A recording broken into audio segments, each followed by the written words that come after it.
Hello, and thanks for joining us on this special program.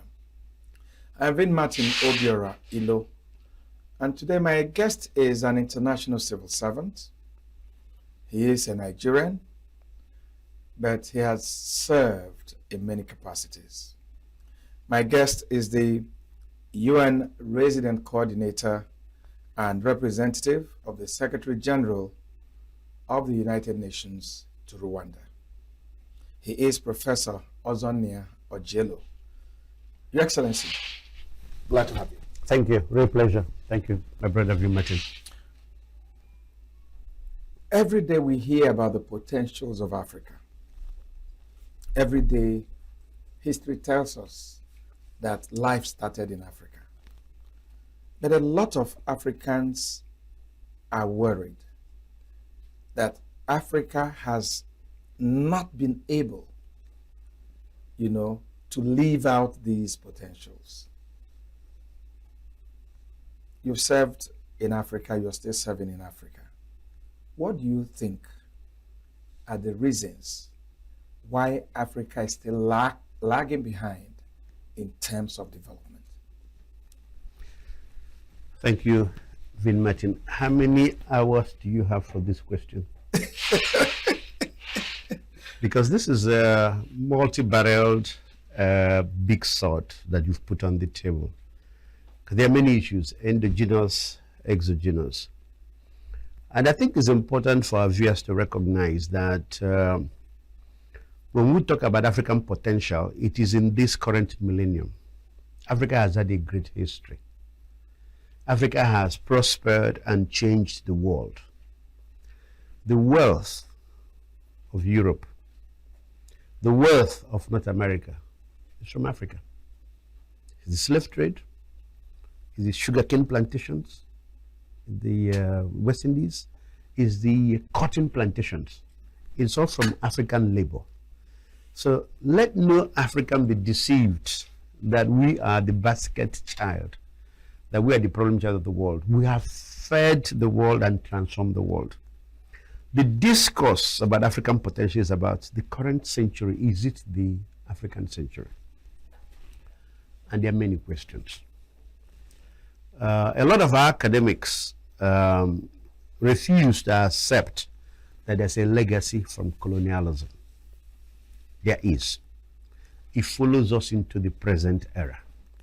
And that legacy manifests first in the structural economic foundations we have laid. It manifests in the governing arrangements we have had. It manifests in the post-1945 world construction about how the world should be organized. We are paying the price today. That is not to excuse the inadequacies or challenges we face in Africa. That's why I'm asking you, how many hours do you have? So, but let me just hit the high notes, because then we can unpack them in the subsequent conversation. 1945, the United States set up the Marshall Plan for the reconstruction of Europe and put billions of dollars in it. Where is the Marshall Plan for the reconstruction of Africa? None. And most African countries, apart from Ethiopia and Liberia, were colonized by most European countries. And they were rapaciously exploited by the colonial masters. Where is the effort to rebuild, to reconstruct, and to prosper? None. So we don't have that. Second, the financial architecture that was established post-1945 in terms of the multilateral financial system you see today was designed for the construction of Europe. It's not designed for the construction of Africa.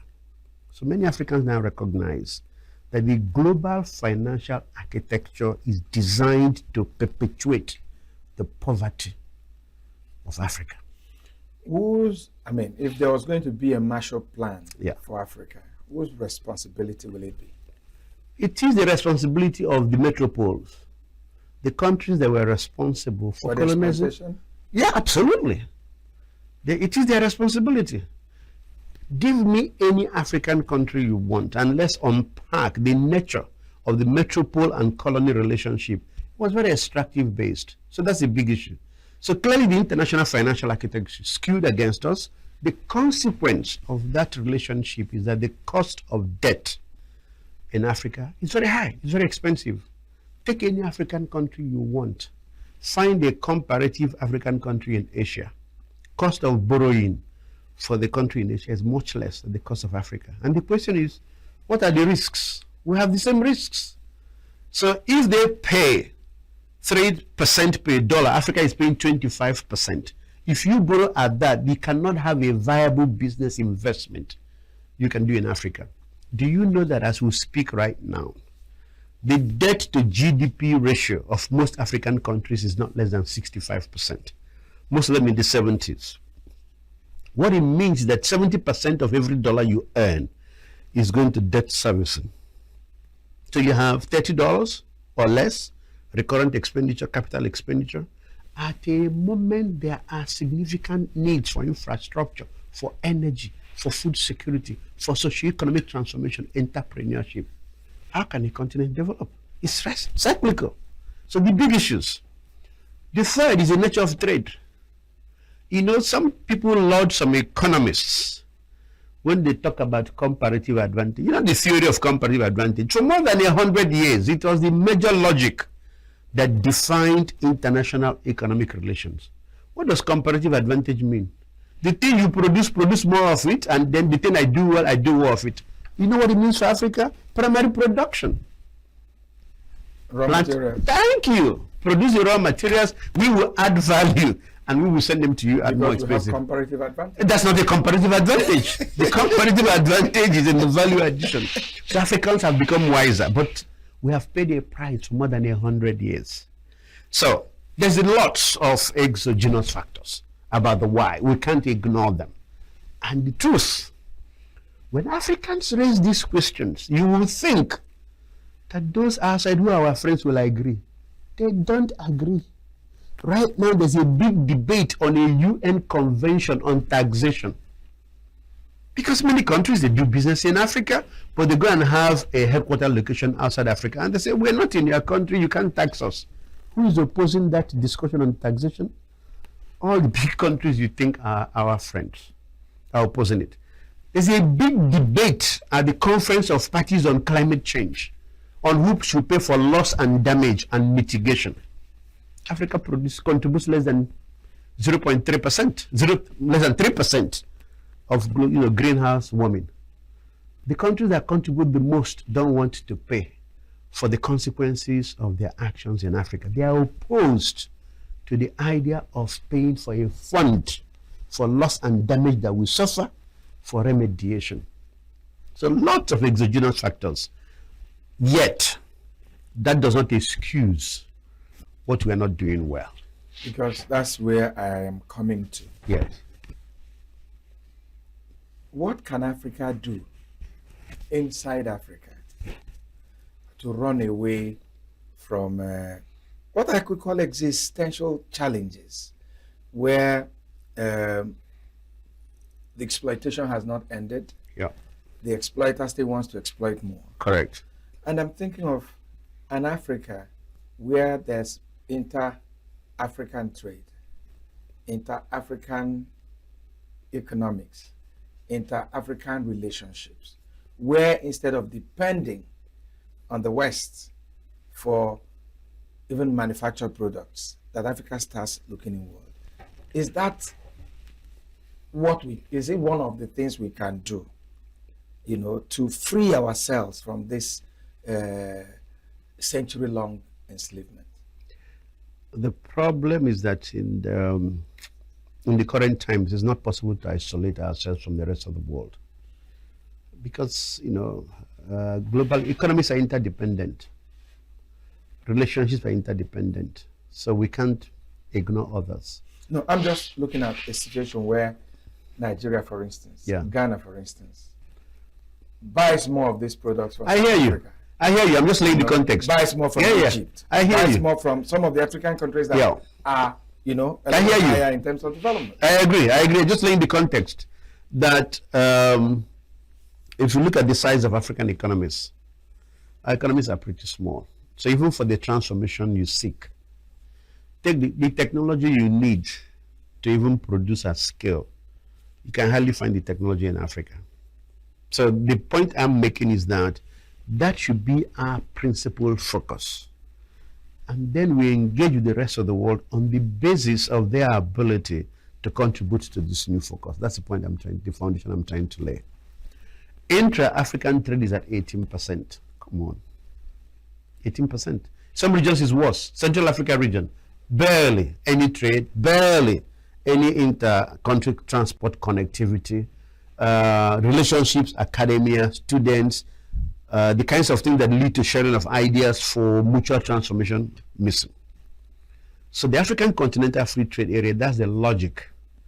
And I am tired of being reminded of the potential that can come from the African Continental Free Trade Area, which needs $350 billion of trade 2030 and other transformations. And I'm asking, where are the national policies that accelerate intra-African trade?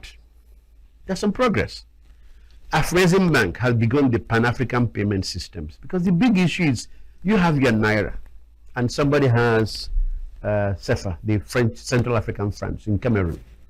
Is it can you exchange, can you pay to somebody who wants to buy from you in CFA? With the Pan-African payment systems, it's possible. A number of banks have regional presence in different countries, so they're creating their own mechanisms. It's happening. So we're getting there, but it's big issues. One of the big issues is transport costs, logistics costs. You know how much it will cost you to ship something? You produce something here in Enugu, and cost of production plus your profit is equivalent to $100. To send it to Cameroon by air, no rail service, not by sea, because yeah, you can go by sea, but you take it to Lagos, it goes to the port of Douala, and the person is in Yaoundé, you take it inland, you multiply all of that 3 times the cost of the good you've produced. The same person in Cameroon will order it from China and will come at a fraction of the cost.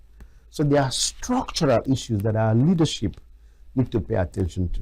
There are many meetings where issues around Pan-African infrastructure, the Cape to Cairo corridor, Lagos to Conakry transport corridor for ECOWAS, you have all of those that are happening in the continent. My worry is that the passion, the ambition, the speed that is needed to make this happen is missing. Our leaders are seem to be working on incremental basis, and African private sector seems to be a lone voice asking for this.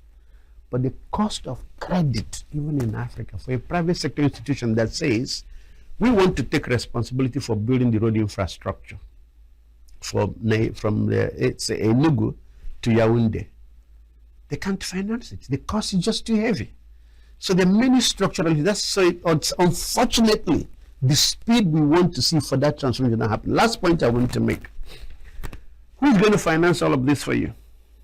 If we say that global financial architecture is skewed against Africa, and therefore the cost of credit is high, look at the credit rating agencies. When the credit rating agencies rate your national economy as B minus, that's junk status. Do you know what it means? No bank wants to lend you money.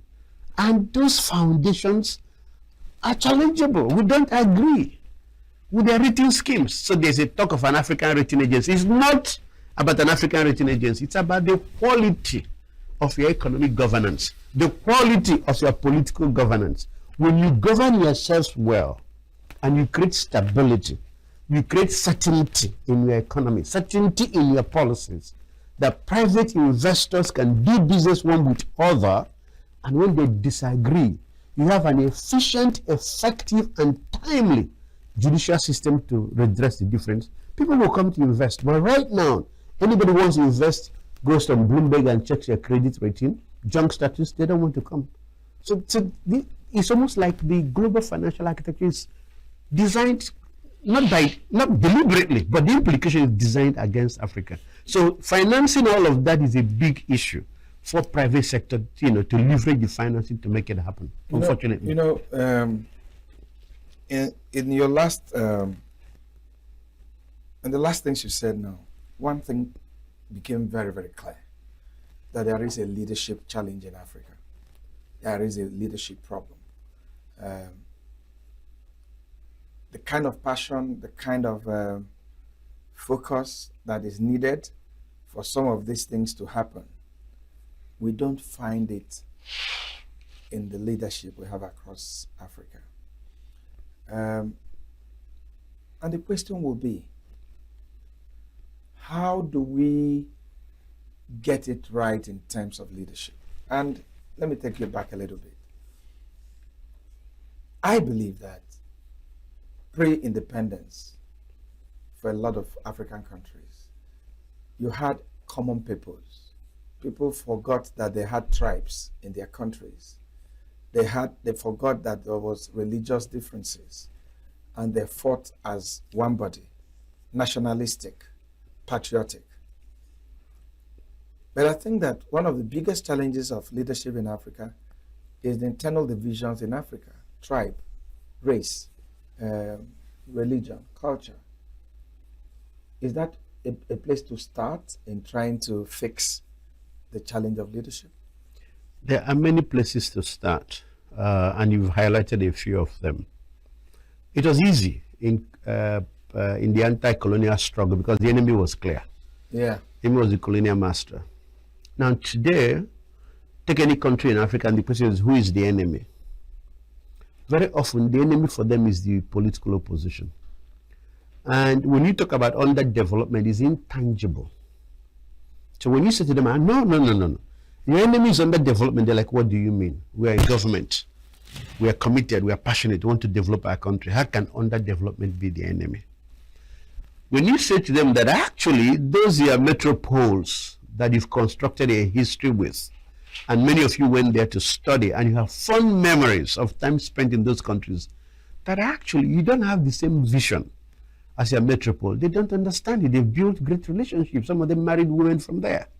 Because the glory, the wealth of most of Europe, in terms of the colonial relationship with Africa, the wealth of Europe is built on the backs of Africa.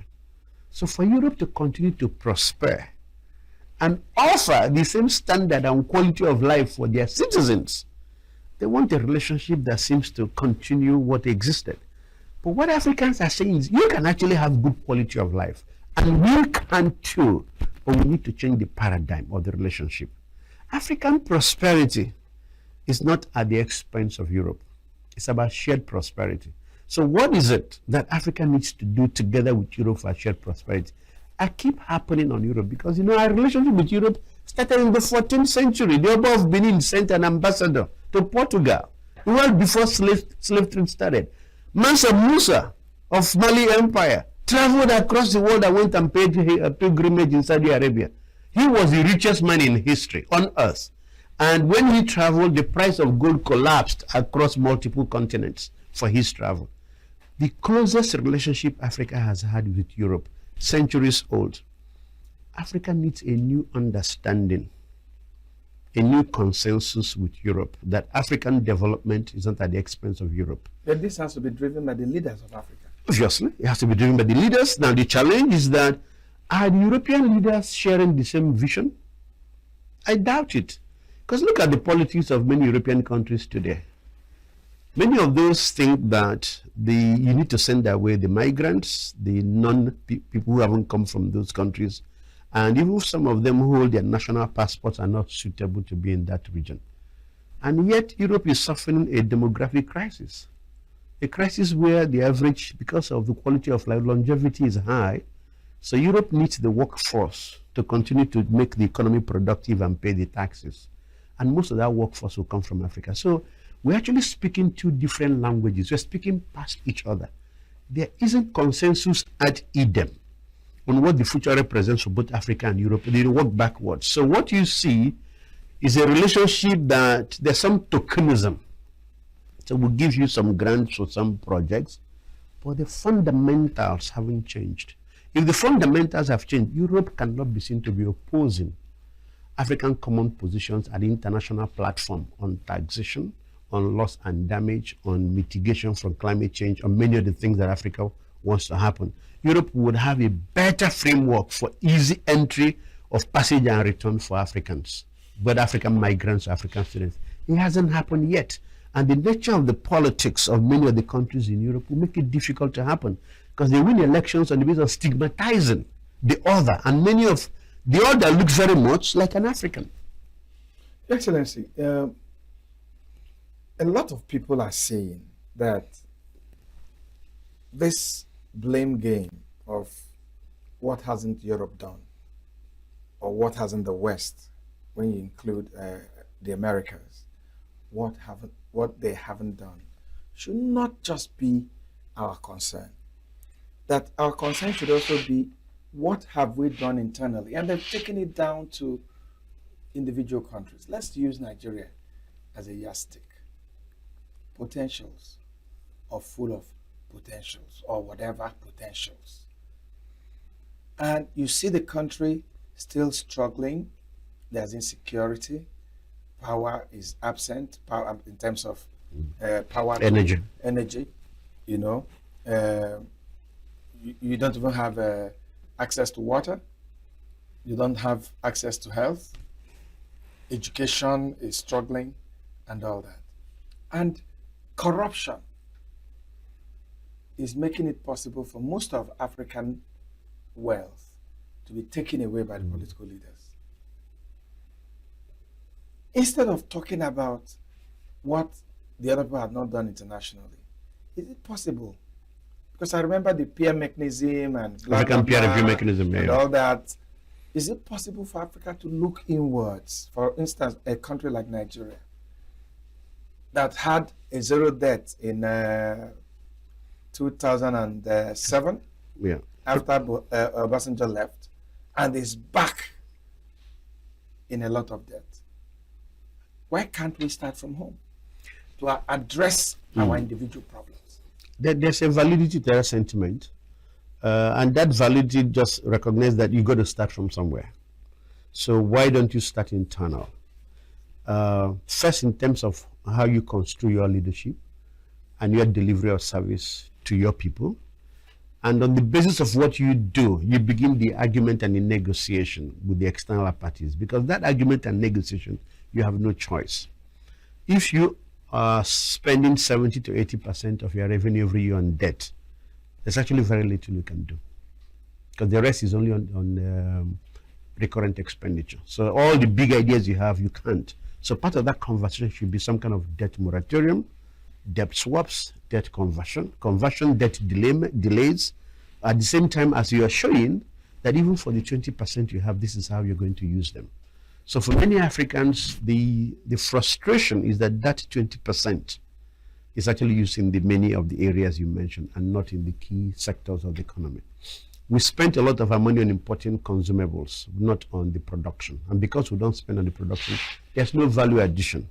So it's across the continent, many of our countries are still focused on primary production and shipping them, and it produces goods. So my point actually is that we've won the political independence, that is true. The polarization of Africa in terms of East-West ideologies is gone. It's no longer a unipolar world. It's actually a multipolar world, which is even riskier. But I'm arguing with a few people now that it's time for a new conversation in Africa. We need a new national dialogics. It's not enough to say you're an independent country. You need a new conversation about the direction of travel for your country and the role of different leaders and the expectations of leadership. We need a new conversation on the nature and quality of our politics. This politics of exclusion, of antagonism, of contestation, they don't serve the continent. And you know why? Because the political culture we inherited is not inherent in our society. So how can it be the anchor for our socio-economic transformation? And that is not to say we need to throw it away, hook, line, and sinker. I argue, even as an official of the United Nations system, that we need a new conversation on political culture in Africa. A political culture that takes elements of what used to work for us, but which we can connect to, and which an understanding that this is a new way forward, but the principles don't change. It's all about the principles. So when people say, oh, you want to go back to totalitarianism? Hell no, we don't. The principles about participation, about inclusion, about representation, about rights and protection of minorities, all of those principles must be in that new understanding of political culture. A political culture of, we can compete and collaborate at the same time. That's our history as Africans. We disagree, but we find common ground, and that common ground is sought by consensus.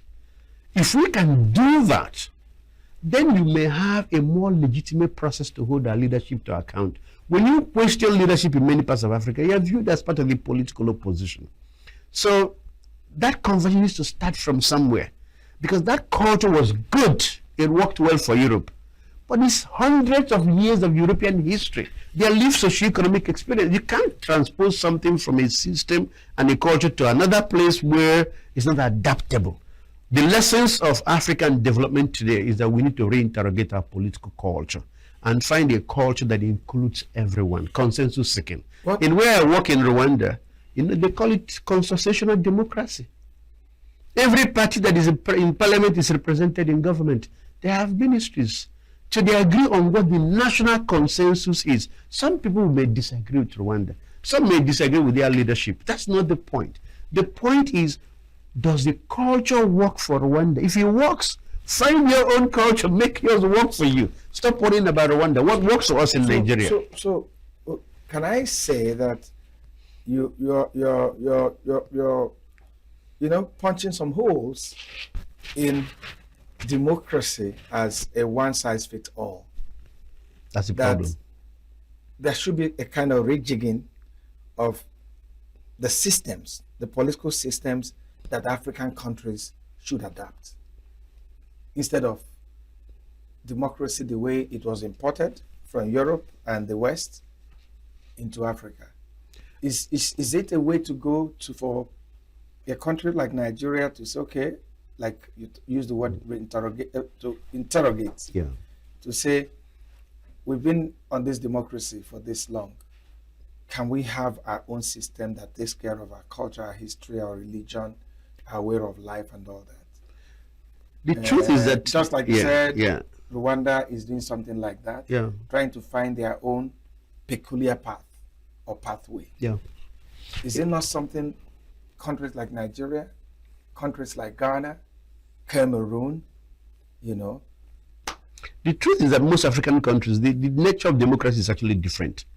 But the difference is that what we have is not endogenous. It's something we borrowed. So we need to have that new conversation. We've had many national conferences in Nigeria, beginning from the Oputa panel, which in my view is a form of a national conference. It was an interrogation of where we're coming from and where we want to go. Then we had the 2014 national conference. Each of those conferences failed because they came to articulate a view that included about the tenure of office of elected political leaders, and people got scared. If you adopt the conference proceedings, it means that the current president at that time, whatever, might want to start on a new regime. So I keep saying, put aside the question of tenure, and if you take the elements of the national conferences, ask, why are we not even reflecting and implementing the recommendations of the conferences? The Oputa panel recommendations were never published by the President Obasanjo government. They were not published. It was people like us in civil society, all our friends in civil society, that put it out, that supported the government. The Oputa panel recommendations were never published. The 2014 national conference, I have no idea how many Nigerians have copies of that national conference. So it's not about the talk shop, the ideas. If you read the report of the 2014, many of these issues have been interrogated. Why is our political leadership unwilling to just step back, rethink and reconceptualize, and take a view of the future about where Nigeria wants to go and work to implement them? So you are right that while we may have different forms of democracy in Africa, they're not authentic. They're not endogenous. They don't speak to us. You know, where you and I come from, you can't steal from your community association. You can't embezzle their money. You will be stigmatized. Your family will be stigmatized. But where you and I come from, we can become ministers, embezzle money from the federal government. We are honored by the same communities. So this duality of perspective, what accounts for it? For one, it's wrong. One, it's reparation. You're bringing from the Commonwealth. It has to be one value system. Stealing is stealing, whether it's from our community or the national enterprise. People say that happens because we have a country and not a nation. There's no sense of nation. So that's an important. So you steal in your local community. Yeah. You're stigmatized. But you go to Abuja and steal. You are celebrated because they think you've taken from the national cake and you brought it home. So that's why those conversations. So if you look at the 2014 National Conference and the recommendations, what does it mean to be a Nigerian? What does it mean? What is the nature of the relationship between the state and the citizen? We need to interrogate it, because right now the state is preying on the citizen. The citizen feels that the state is like a mongrel that's preying on it. The citizen doesn't feel connected or that they have a sense of ownership in the state. We need to change that balance. And what we're discussing, this is not rocket science. It's doable. It's been done in many countries. But if people don't recognize that they have a structural problem, and that unless we address these structural problems, the transformations we seek will never happen, we'll continue to trundle along. We are at a critical inflection moment in Nigeria and Africa. We need new thinking, new conversations for the African transformation. If we don't, our leadership should know that the ground under our feet is shifting. The population of the average African country is 70% youth, under 30, under 35. They have aspirations, they are angry, they are frustrated, they are manifesting that in many ways. One group, of course, has joined some different loyalties, whether they are Islamic or religious, Christian fundamentalism or Islamic terrorism. That's one way of protest. Some are on the streets, they're protesting. If you do just a Google search on the number of protests by young people in every African country, you will be astounded by those results. And then people are organizing because the tools of organization are cheaper and faster. They're using social media. So they can send out a tweet and they mobilize around it. So instead of using a security response to those protests are a symptom of something that devolves around the political, social, and the economic foundation. You don't solve issues of a political, social, and economic nature with a security approach. You solve them by listening and talking to them and building consensus. Let nobody think that they are more nationalistic than the average citizen. The youth feel more nationalistic. That's why they are on the street. So if we can't address those questions, I am afraid that we're going to have a period of uncertainty in a number of African countries until we begin to, pull ourselves back and reinterrogate all of those issues. Your Excellency, one of the countries in Africa that globally people say that they're trying to do the right thing is where you represent the Secretary General, Rwanda. And you've been there for a while. What is Rwanda doing right that countries like Nigeria, for instance, will need to copy from? Excellent question. Thank you very much. And I'm not trying to recommend Rwanda that every other country should seek to be like Rwanda. We shouldn't, because our histories are different. But after the 1994 genocide against the Tutsi, you don't want any other country in Africa to go through a Rwandan type experience before they get their governance and their issues right. But Rwandans came to a certain conclusion. Number one, they agreed that they must live together in unity. Number two, they agreed that they must rely on themselves for whatever they want to do. Number three, Rwandans agreed that they must be ambitious in what they want to do. Three things. Between 1998 and 2000, they had what they call the Rugwiro dialogues. These are national dialogues on a daily basis. What should the new Rwanda look like? What kind of Rwanda do you want to create so that the experience of the genocide don't happen? That was what informed their 2000 constitution. And they went to elections. It's informed the nature of the governance. A key element of governance in Rwanda is what they call homegrown solutions. So don't come to Rwanda and start recommending what has happened in any part of the world. Rwandans will say, we have something that is similar, that works for us, it's part of our history, we're going to pick it up and we're going to use it. So homegrown solutions is the key part of Rwandan governance. Number two, Rwandans write policies like the rest of African countries, but Rwanda is the strongest in terms of policy implementation.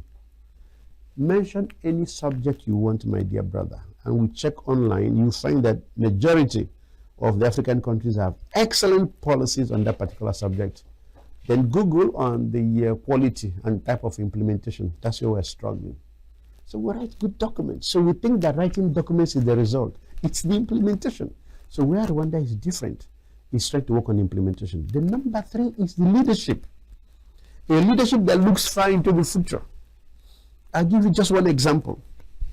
In the early 2000s, Rwanda wanted to build hotels, 5-star hotels. He had only one, Miracle Inns, which was featured in the movie Hotel Rwanda around the genocide. And Rwanda went to financial institutions, international financial institutions, and they said, who is coming to Kigali? Why do you need these hotels for? Nobody comes here. We're not going to build them for you.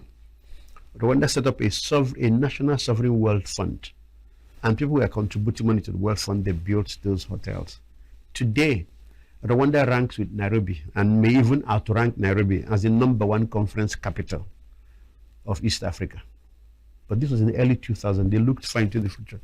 Today, Rwanda is building a massive airport as a logistics base. Rwanda Air now flies to at least 10 to 15 African countries. And the question is, who is coming to Kigali? But do you know that Nigerians fly to Kigali, and from there they fly to the UK, they fly to Asia, they fly to Southern Africa. Today, as we speak, on every flight that comes into Rwanda, you have a sizable portion of Nigerians. You offer quality service, you offer a connection, you create a vision for the future. It happens. Rwanda has made the country visa-free for all Africans. You stop at the airport, they stamp you, you get into the country. So leadership is everything, but the leadership that looks far into the future, that it believes in itself. So Rwanda doesn't wait to be advised by anybody, say this is what is good for you. Rwandans define what is good for themselves. They will welcome your advice, they will welcome your support, if it aligns with where they want to go. If it doesn't align with where they want to go, they're going to ignore you and to move ahead. Tell me how many African countries are in that space where there's a certainty in the thinking of the leadership about the national direction of travel. So it's not because there's money from a donor or another government that you follow the money. You follow the ideas. Ideas change the world, it's not money. Rwandans focus on the ideas. They know they're a poor country. It's still 27% poverty. But they follow the idea about the future. If the money aligns, good. If it doesn't, thank you very much. Keep your money. Rwanda is going ahead. How many African countries have political leadership are in that mental space where they say, this is where we're going, you are with us, you don't want to come, thank you, but please keep your money. We're going nevertheless. Let's talk about the leadership in Rwanda. Paul Kagame set out to do a two-term presidency or something. He has gone further than 2. And it's not like he's in a hurry to leave. Where is the intersection between democracy and good governance? Because some people say that even in Rwanda, there are some, little elements of dictatorship. Is it what is also recommended for other African countries? Where a leader stays, it shouldn't be 8 years, maybe you should do 12 or you should do 16, and then everybody looks the other way because they're doing the right thing. So, as a UN bureaucrat, on the question of political transition, there's a UN view, right? You follow your constitution, you follow the will of your people, and you show inclusion and participation and all of those. And yet, we know that even the UN does not, you work in a context. So you look at your context and you try to show understanding and you can advise. So for Rwanda, and for many countries in Africa, there's a problem with labels. Good governance means what? Democratic governance means what? Because the biggest challenge for countries like Rwanda and many other parts of Africa is that the logic of good governance was part of the Washington Consensus, the post-1991 collapse of the Soviet Union, and the political transition of many African countries. So we will help you become multi-party systems, and we will give you money if you meet these conditions. So you reduced governance to an indicator. for Western aid, rather than a basis for the legitimacy and the affirmation of your citizens. So the good governance debate got sucked into that logic that many don't accept it in Africa today. Because if you use that description as it was instrumentalized as a condition for donor aid, you can't say that Lee Kuan Yew was a Democrat. You can't say that Mahathir of Indonesia was a Democrat. You have many countries that today we look at them as the symbols. The poster boys. Poster boys, exactly. That they fell foul of a pure democracy. After that logic, right? And so Rwanda talks about responsive governance. That governance is a means. Governance is not an end in itself. The logic of governing is that you are reconciling interests. You are bringing people together. You are adding value to their lives. You are empowering them. And if you succeed in doing that, that's governance.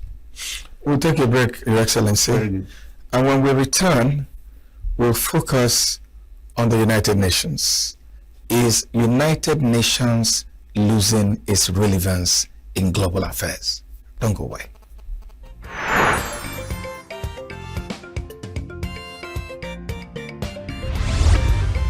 Save Nature TV, news in your pocket.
Save Nature TV, news in your pocket.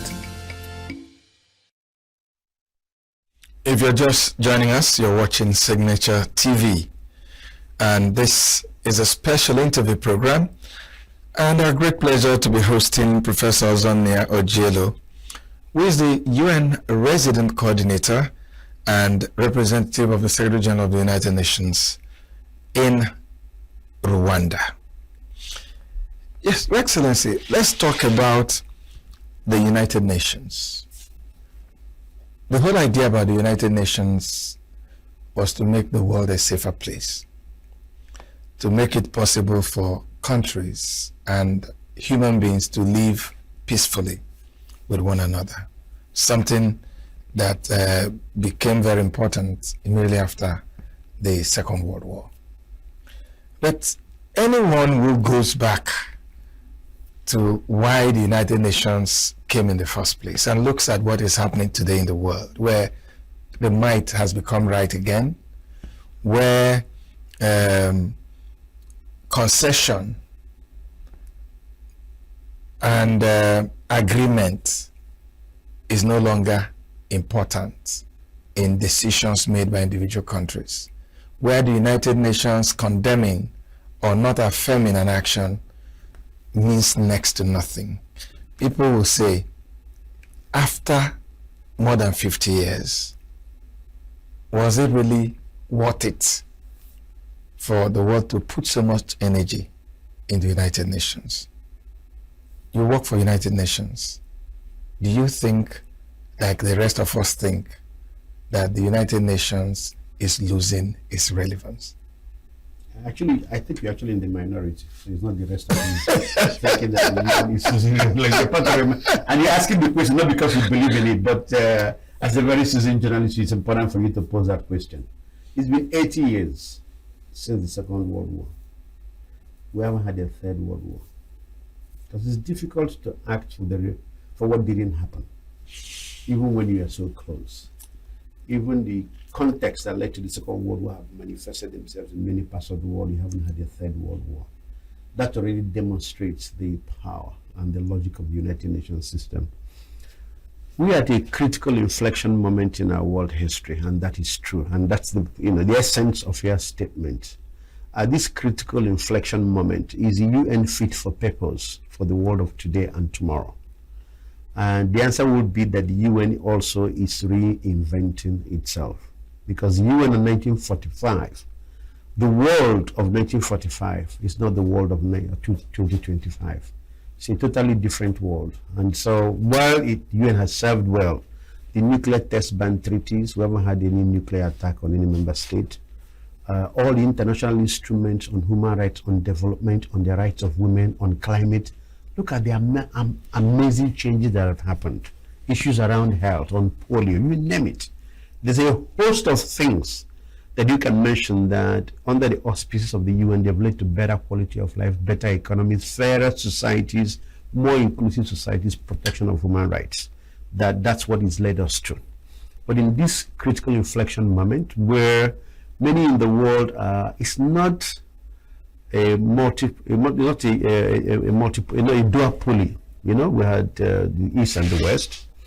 And then in the immediate collapse of the Soviet Union, we say it was a unipolar world. Today is a polycrisis.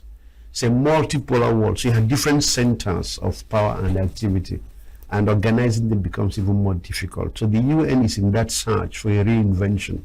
So what has happened is that 2 years ago, 2023, the Secretary General convened the UN General Assembly and they adopted the Pact for the Future. Sorry, it was last year actually. What does the Pact for the Future say? It has key dimensions around development, around peace and security, the importance of multilateralism, the importance of finding solutions to problems as we see them, the issue of digital inequity, that some parts of the world you already have a digital appetite, and with AI it's making it even more difficult that certain parts, particularly in Africa, are being left behind. But also a pact for future generations. We are trustees, and that those coming after us have an interest in the world that we see. So that pact for the future was groundbreaking, and it was followed in 2023 by a political declaration on the Sustainable Development Goals. The prevention of poverty is in development. How do you make development work for the people? So what the UN offers is a platform that does not exist anywhere else for finding consensus. But it is important to remember that the UN doesn't have an army.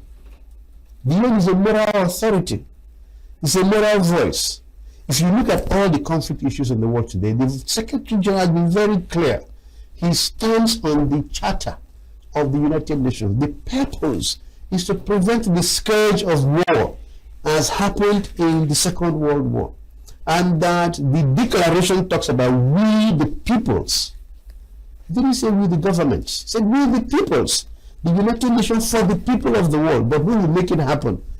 It's the member states. So when you have member states that have these proclivities, as you mentioned, about might is right, it's in the inter-platforms of member states you need to discuss and say to them, hold on, this can't work, we don't agree. And it's happening in many places already.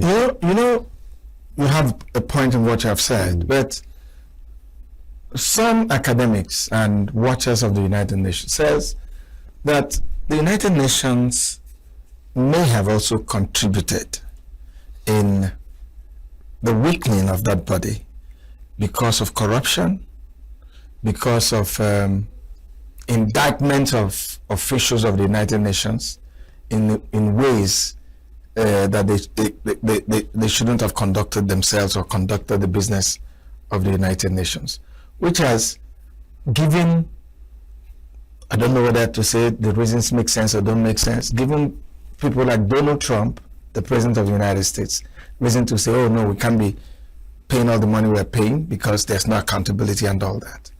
Actually, that's not the reason why the United States is withdrawing. Those were one of the reasons, because they had accused the United Nations of corruption. The most transparent organization in terms of the management of finances is the United Nations system. Even the reports that I and my team published for Rwanda, even our accounts for Rwanda are available in the UN website. Anybody from any part of the world can see them, and that's the UN process. Whatever you want, you can find. They will have an independent audit and investigation office of the UN. They are not controlled by anyone.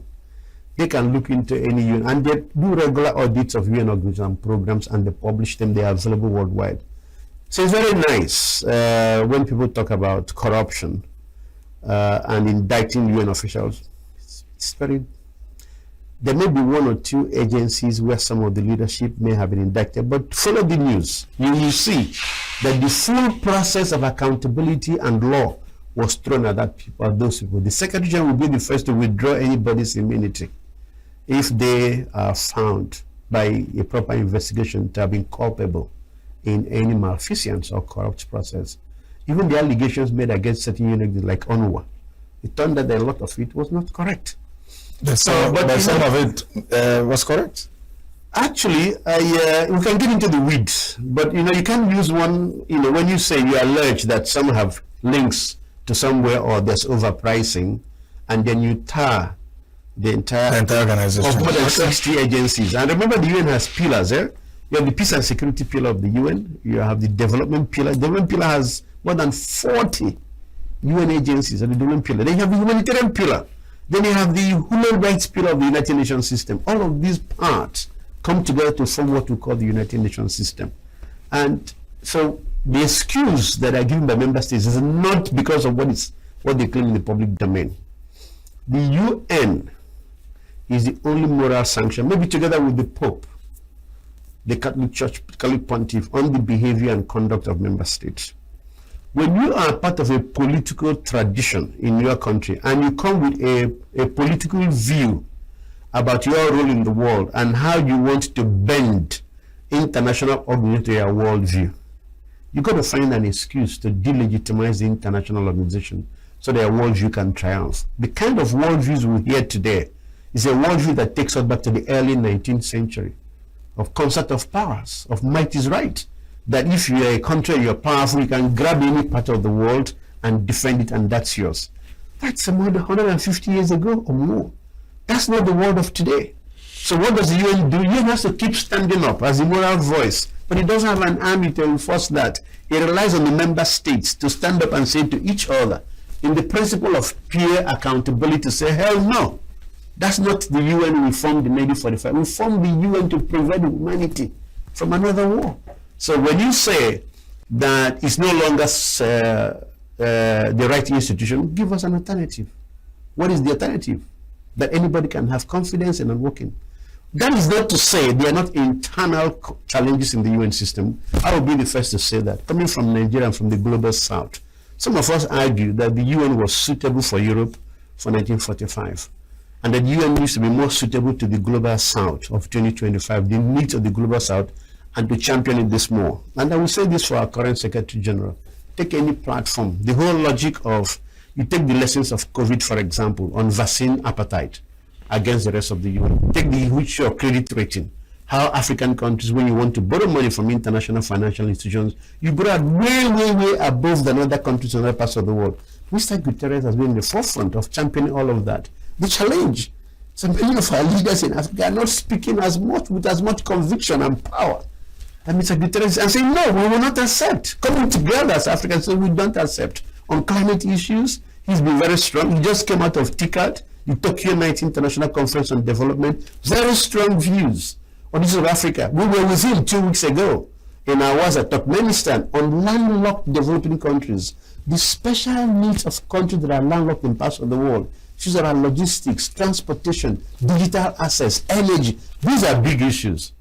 The only platform where you can canvass these kind of issues is the UN system. So internally we are reforming ourselves. The resident coordinator now has more power, more authority, more leadership in ensuring that the UN footprint in the country responds more to the needs of the member state, your host government, not what your donors are saying to you. That's why for some of us, this current development where many donors are saying, I keep my money, I'm not giving it to you, it's regrettable in the sense that the timing doesn't allow for a transition. But you know what? I'm saying good opportunity for Africa. Thank you. It's your money. We don't pay tax in your country. You want to keep your money? Please do. But African countries, where are you? The tax to GDP ratio in many African countries are 14%. Rest of the world, 25, 26%. You can't tax yourself well and collect the revenues you want. There's illicit financial flows. 80 billion leaving Africa every year. You think those foreigners take the money and go away? They take them because they're collaborators in our system. Do you have the legislation, the systems, the instruments to plug the leakages so you keep your money? You know how many billions every African country gets as remittances? But they solve social issues, family consumption.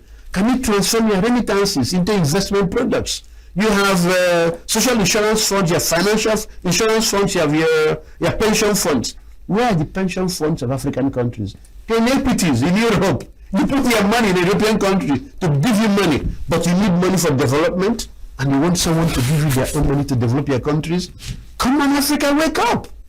We need a new conversation on transforming Africa, using our resources. You know the natural wealth of Africa? Take any country you want in Africa. Look at the natural wealth. What are they doing with those natural resources? The money is not missing. It's here. It's used in their own purposes. If we use it well, you thank anybody who says, I don't want to give you money anymore. Thank them for what they've given to us and say, from now on, we will take responsibility for our own development. Okay, we're almost rounding off. New realities. The UN doesn't have the kind of money it used to have. Yeah. How is the UN managing to Couldn't be better. I'm being honest with you. Couldn't be better. At least in terms of Rwanda, I anticipated with my country team colleagues 2 years ago. We could see the trends. So when people talk about closure of US aid, it didn't start with US aid. It started with a number of other European countries. We could see the trends. It's dramatic. So we sat back and we said, well, the UN actually should not be doing project implementation. I know here, particularly here in Nigeria, there's a lot of expectation on projects. That's not our job. It shouldn't be our job on projects. That's the job of NGOs and community groups and the host government. The UN is the brain box of the government. I sit in my office. I can give you comparative experience on a development issue from 145 countries. It's the thinking around persistent and protracted development challenges. I need to put those ideas behind for our governments. They look at it, we support them to develop the policies, we track, we monitor, we can prototype. In one community, we go and prototype to show it can be done, but then they scale it up. Next, crowding private sector, crowding financial institutions. Development is not possible without private sector and the financial institutions. No government can finance its development. It's not possible. That's our new role. I am relishing it. It's less money for the UN, but to be honest with you, I'm even busier now than I used to be a year or 2 years ago, because my role is now at the ideas level, at the strategic level, at the futures gazing level. I'm supporting national institutions to rethink and retool their development. And a country like Rwanda that is very ambitious wants to be middle income by 2035. So I find myself fully empowered and energized and eager to leverage all the assets of the UN system to support Rwanda. It should be the same in every country. And then the countries should latch in, leverage on it. Absolutely. And run. Well, they should lead. So my role is to stand behind. My role is not to stand beside or in front of the government or the people of Rwanda. Hell no. It's not my country. My role is to stand behind them. So when they look behind and they're unsure, I'm like, Excellency, you're on the right path. We're here with you. We're the UN system. You are doing the right thing. People, because it's untested. Some of the ideas are unproven. So they don't know. But they look behind, they see me, they see my country team, they should feel strength that we're on the right path. That's what Africa needs right now. And that's the leadership that we call on our governments to deploy for the socio-economic transformation of our continent. Let's conclude by getting to know you. I mean, so how did you get here? In 2 minutes, Professor Ozonnia Ojielo, how did you get here? I called myself a simple boy from Enugu. So I never planned to work for the UN. I was a very successful lawyer in Lagos. I did the legal brief for the pipeline project from oil pipeline from Port Harcourt to Lagos. I made a lot of money. But then I had 2 chance encounters. I was asked by the UN to go to Malawi and Namibia in 1999 to go help them on alternative dispute resolution, which was a process I had started here with a few others. So you may have heard of the Institute of Chartered Mediators and Conciliators. I founded it with a few other colleagues here. So it's the largest mediation and conciliation organization in Africa today with more than 20,000 members. I founded the institute. So in that process, I went to Namibia, Malawi, helped them on ADR process. And then in 2002, I was asked to go to Sierra Leone to help set up the Truth and Reconciliation Commission. I went there, worked for 6 months, trained the commissioners and said, thank you, I'm gone. I said, hell no, you can't set us up and not run the commission. And I stayed till 2004. And for me, changed my life. It wasn't about making money. I found people who were so rich but became impecunious because of the one Sierra Leone. And I said, Ozonnia, this is your calling. It's about adding value to the public. The rest are details in different parts, either before or after. But Malawi and Sierra Leone were my transition moments from wanting to be a young lawyer who used to wear a Sohato cap and was smoking a pipe as a very young lawyer to make an impression before my clients, to coming from Sierra Leone and saying it's about adding value to people's lives and bringing about change. That's the rest of my calling. It doesn't matter whether you're rich or not. I feel very fulfilled. This is the simple boy from Enugu before you today. Thank you so much. What a wonderful conversation we've had. And I hope when you're home again, we should be talking. I look forward to it. And when we're in Rwanda, we'd like to talk with you. Please. I've been talking with Professor Ozonnia Ojielo, UN Resident Coordinator and Representative of the United Nations Secretary General in Rwanda. It's been a great pleasure having you. Great pleasure. Thank you. And as we go, just a little gift. Thank you. That's the signature cap. Yes, absolutely. Thank you. Thank you very much. I know you play a lot of golf. So yes, where you play your golf. Very good. Thank you. Thank you so much. I am Vin Ojielo from Enugu, Nigeria. Thanks for watching, and let's do it again.